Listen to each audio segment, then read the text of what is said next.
एक और नाम है, पौराणिक नाम कुछ और है हमारे यहाँ। इस जगह को देवभूमि के नाम से भी जाना जाता है, आपको पता हो क्यों?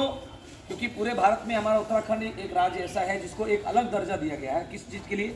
क्योंकि उत्तराखंड के 4 धाम अलग हैं और भारत के 4 धाम अलग हैं। भारत के 4 धामों में आता है बद्रीनाथ, रामेश्वरम, जगन्नाथपुरी, द्वारिकाधीश, 4 दिशाओं में। और हमारे यहाँ का है बद्रीनाथ, केदारनाथ, गंगोत्री, यमुनोत्री। तो जब आप हमारे यहाँ पे आते हैं तो हर एक मंदिर घर का दरवाज़ा होता है, एक द्वार होता है। तो हमारे जब देवभूमि में आप आते हो तो जो हमारे देवभूमि का द्वार है, इधर का देवभूमि का जो द्वार है उस द्वार का नाम है हरिद्वार, यानी हरि का द्वार। भगवान विष्णु का द्वार वहाँ खुलता है, जहाँ दर्शन होते हैं उस जगह का नाम है बद्रीनाथ। वहीं से मतलब 4 धामों का गेट खुलता है और वहीं से लोग एंट्री करके जाते हैं। आप लोग गए थे एक धाम की 2 धाम? एक धाम केदारनाथ। कुछ मालूम है केदारनाथ के बारे में? थोड़ा बहुत बता। ठीक। जब महाभारत हुआ, स्टार्ट से बता रहा हूँ शॉर्टकट में।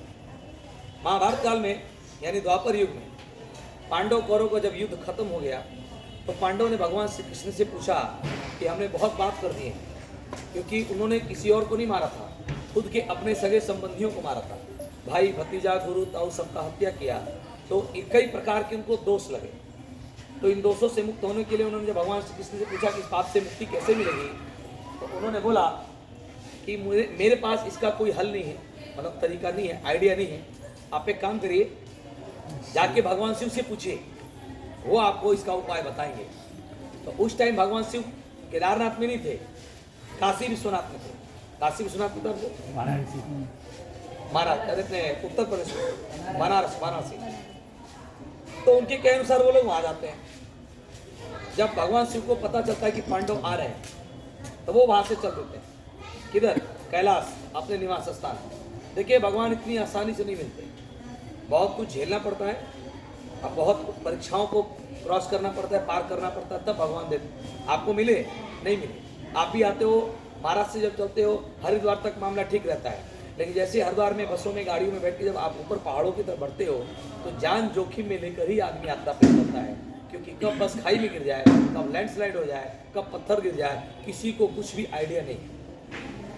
अब चाहे एक और चीज़, अब कुछ लोग जैसे मान चलते हैं, जाते हैं, पैदल चलते हैं, पैर में दर्द होना, सर में दर्द होना, बुखार हो जाना, कहीं खाने की दिक्कत, कहीं सोने के लिए दिक्कत, हर जगह कहीं कहीं एडजस्ट करना, ये सारी चीज़ें मतलब जो चीज़ें होती हैं ये यात्रा का ही एक पार्ट है। यानी अगर आप यात्रा पे हो तो आपको दुख, परेशानी, कठिनाई होगी, नहीं होगी तो आपकी फिर यात्रा काहे की? फिर तो पिकनिक हो गया, कि पिकनिक भी निकल गए। यात्रा में आपको बहुत कुछ झेलना पड़ता है, उसी को भगवान देखते हैं कि कौन कितना, किसकी इच्छा शक्ति कितनी है। तो वही आपकी परीक्षा है जो आप दर्शन करके आते हैं। दूसरी इस चीज़ को कभी माइंड में नहीं लेना चाहिए। 2-4-10 दिन की यात्रा है, आदमी नीचे आ जाता है। तो इस यात्रा की शुरुआत जिन्होंने की थी उसका नाम था पांडव, केदारनाथ।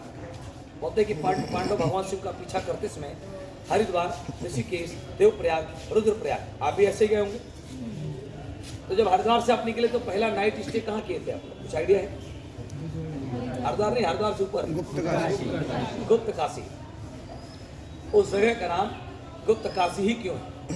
सभी लोग मराठी है? Yes sir. मराठी में भैंस को रेड़ा बोलते हैं, भैंस नहीं भैंसा, जो मेल बफेलो होता है या फिर बफेलो। भगवान शिव ने क्या किया, पांडव को नजदीक आता देख, यानी काशी विश्वनाथ ने जब भगवान पांडव को देखा कि करीब आ गए हैं तो उन्होंने भैंस का रूप धारण कर लिया, यानी कि रेड़ा का रूप ले लिया, और गुप्त तरीके से पहाड़ों में छुप के ऊपर की तरफ भागे जहाँ पे भी मंदिर है। तो काशी विश्वनाथ ने ऐसा किया, इसलिए उस पूरे स्थान का नाम गुप्त काशी है। लेकिन साथ में माता पार्वती भी थी। तो माता पार्वती के साथ उन्होंने क्या किया, उनको कहाँ छिपाया? तो उनको गौरी कुंड नाम की एक जगह है जहाँ से यात्रा स्टार्ट होती है। तो गौरी कुंड में माता पार्वती को छिपा के वहाँ से फिर ऊपर की तरफ भागे, इसलिए उस स्थान को गौरी कुंड बोला जाता है। तो पांडव ने उनको दौड़ाया। जब पांडव दौड़ाते मतलब पीछा करते समय ऊपर जब पहुँचे तो ऊपर जाके क्या देखते हैं, जब आप भी ऊपर गए होंगे मंदिर के पास, ऐसे मंदिर है, समय मैं भी खड़ा हूँ, ये सामने फ्रंट गेट है जहाँ नंदी है, पीछे बैक साइड में वो भाई भीमशिला पत्थर है, राइट में एक पर्वत है, उस पर्वत के ऊपर मंदिर है काल भैरव। गए थे? जिस पर्वत पे स्थित है काल भैरव मंदिर, उस पर्वत का नाम है मेरू पर्वत, और मेरू के जो सामने वाला पर्वत है उसका नाम है सुमेरु। मेरू सुमेरु पर्वतों के बीच की जो घाटी है उसको बोलते हैं केदार घाटी। तो जब पांडव वहां पहुंचे तो क्या देखते हैं, उस पूरी घाटी में एक रेड़ा यानी भैंस नहीं था, पूरी घाटी में लाखों की संख्या में रेड़ा ही रेड़ा थे, भैंस ही भैंस। पांडव बड़े असमंजस में पड़ गए, अब क्या करें, अब कौन ओरिजिनल है कौन पहचानेगा। तो भीम को बहुत गुस्सा आया। देखिए पांडव में सबसे ज्यादा एग्रेसिव भीम है। भीम फ्रंट पे आए और फ्रंट पे आके और उन्होंने, देखिए पांडव जो थे वो कोई साधारण इंसान नहीं थे, वो भी किसी न किसी देवी देवता के अंश थे, उनके पास अपार शक्तियां थी। तो भीम क्या किए, मेरू पर्वत पे खड़े होके मेरू पर्वत से भी 2-3 गुना ऊंचा अपना रूप किया, विराट साइज किया, और वहां से अपने टांग को उठा के और सुमेरु पर्वत में रख दिया, मतलब एक ब्रिज बना दिया। तो जितने भी साधारण भैंस थे यानी रेड़ा थे, उनकी पांव के नीचे से निकल के इधर उधर भागने लगे, क्योंकि भीम को मालूम था कि अगर भगवान शिव होंगे तो भगवान कभी पैर के नीचे से नहीं गुजर सकते। तो काफी दूर भीम ने देखा एक भैंस जो है जमीन अपना पैर के नीचे से ना गुजर के जमीन के अंदर घुस रहा है। तो जो जमीन में घुस रहा था तो भीम ने पहचान लिया कि हो ना हो भगवान शिव ही है, यहाँ से फिर बच के भागने की कोशिश कर रहे हैं। तो भीम ने बड़े भाई युधिष्ठिर को इशारा किया कि थोड़ा सा पीठ वाला हिस्सा बचा है, बाकी का तो सब धरती में पृथ्वी के अंदर चला गया, जाके पकड़ लीजिए, नहीं तो आप यहाँ से गायब होंगे तो पाताल में मिलेंगे, कहाँ मिलेंगे भगवान जाने। तो भीम के इशारे पे युधिष्ठिर ने इस पीठ को पकड़ा, पीठ वहीं स्टॉप हो गई। फिर बाकी के चारों भाई अर्जुन, भीम, नकुल, सहदेव, द्रौपदी सभी लोग दौड़े दौड़े आए, पीठ को पकड़ा, बहुत रोया, गिड़गिड़ाया, प्रार्थना किया।